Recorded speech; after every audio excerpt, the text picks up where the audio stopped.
ठिकाणी श्रीराम प्रभूच्या पदस्पर्शाने पावन झालेल्या पिंपळगावच्या भूमीमध्ये पिंपळगाव पंचायत समिती गणाचे शिवसेना राष्ट्रवादी काँग्रेस पार्टी शरदचंद्र पवार साहेब शिवसेना उद्धव बाळासाहेब ठाकरे पक्षाचे या आघाडीचे अधिकृत उमेदवार मान्य श्री मनोहर शेठ बंडू इंदोरे राहणार चांडोली यांचा आज उमेदवारी अर्ज भरण्यासाठी समस्त ग्रामस्थ तिन्ही पक्षाचे सर्व पदाधिकारी हे आज या पिंपळगाव या ठिकाणी उपस्थित झाले आहे। हजारोंच्या संख्येने आम्ही या ठिकाणाहून अवसरी खुर्द या ठिकाणी आपल्या जिल्हा परिषदेचे अधिकृत उमेदवार प्रशांत भाऊ आबंग यांच्या समवेत आम्ही जॉईन होणार आहोत आणि त्या ठिकाणाहून आम्ही गोडेगाव या ठिकाणी मनोहर शेठ इंदोरे प्रशांत भाऊ आबंग यांचा उमेदवारी अर्ज भरण्यासाठी जाणार आहोत। तरी सर्व पिंपळगावच्या ग्रामस्थांना माझी हात देऊन विनंती आहे, आपल्या पंचायत समिती गणाचे उमेदवार हे चांडोली गावचे नसून आपल्या पिंपळगावचे देखील तितकेच आहे।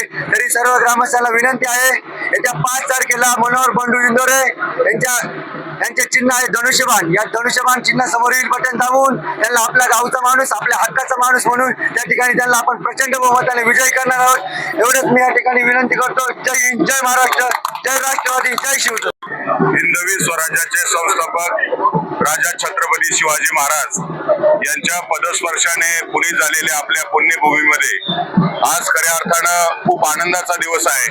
कारण आपल्या पिंपळगाव खडकी गावचे सुपुत्र मनोहर शेठ इंदोरे यांचा उमेदवारी अर्ज आज पंचायत समितीचे उमेदवार म्हणून आज अधिकृतपणे त्या ठिकाणी आपण आज पिंपळगाव खडकी गावातील सर्व ग्रामस्थ आज आपण गोडेगावच्या दिशेने मार्गस्थ होणार आहे। ही लढाई धनशक्ती विरुद्ध जनशक्तीची लढाई आहे। अनेक वर्ष आपण पाहिलं की आंबेगाव तालुक्यामध्ये आम्ही फक्त विकासाचं राजकारण करतोय अशा प्रकारच्या वल्गना करणाऱ्या लोकप्रतिनिधींनी घराणेशाहीच्या पलीकडे एकही गोष्ट या ठिकाणी आजपर्यंत केलेली नाही। आज पिंपळगाव खडकी गाव जे आहे, आज आमचं मनोहर शेठ पिंपळगावचे सुपुत्र आहेत। आमच्या गावचा त्यांना एकमुखी पाठिंबा आहे। का पाठिंबा आहे? आमच्या गावातील सर्व लोक आज जात धर्म पक्ष सगळे विसरून सगळ्या पक्षातली लोक आज एकत्र आली आहेत आणि प्रत्येकाच्या मनामध्ये एकच नाव आहे, ते मनोहर शेठ इंदोरे। कारण तुम्हाला मी सांगतो, यांचं विकासाचं राजकारण मुळीच नाही। आज पिंपळगाव खडकी गावामध्ये आपण आता आहोत। या गावामध्ये आज 30 ते 35 कोटी रुपयांपेक्षाही अधिकची विकास कामं त्या ठिकाणी आम्ही विरोधी पक्षात असताना आमचे बंटी असतील किंवा आम्ही सर्व ग्रामपंचायत सदस्यांनी विकासाचं एक रोल मॉडेल म्हणून त्या ठिकाणी केले। काल मी अनेक काही विरोधी पक्षाच्या लोकांच्या बाईट पाहिल्या, आम्ही विकास करतोय, काही विकास नाही। आज पिंपळगाव खडकी मधल्या सर्व ग्रामस्थांना माहिती आहे विकास कोणी केलाय। त्यामुळे माझी हात जोडून विनंती आहे, मागच्या पंचायत समितीच्या वेळेला आपल्या गावचा उमेदवार पराभूत झाला, परंतु ही चूक आपल्याला भरून काढून द्यायची आज संधी आहे।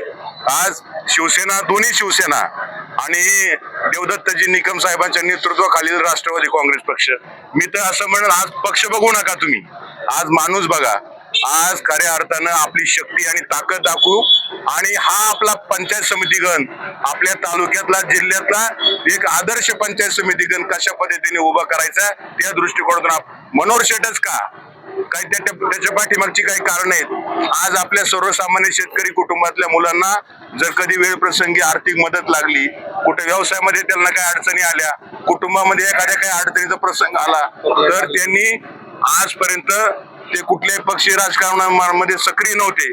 बीटी बांगर साहेब आमचे चांडोलीचे सरपंच, त्यांचे उजवे हात म्हणून त्यांच्या मार्गदर्शनाखाली त्या ठिकाणी ते काम करायचे आणि घरातला माणूस म्हणून कोणाच्याही सुखदुःखामध्ये त्या ठिकाणी त्यांनी उभं राहायचं काम केलेलं आहे।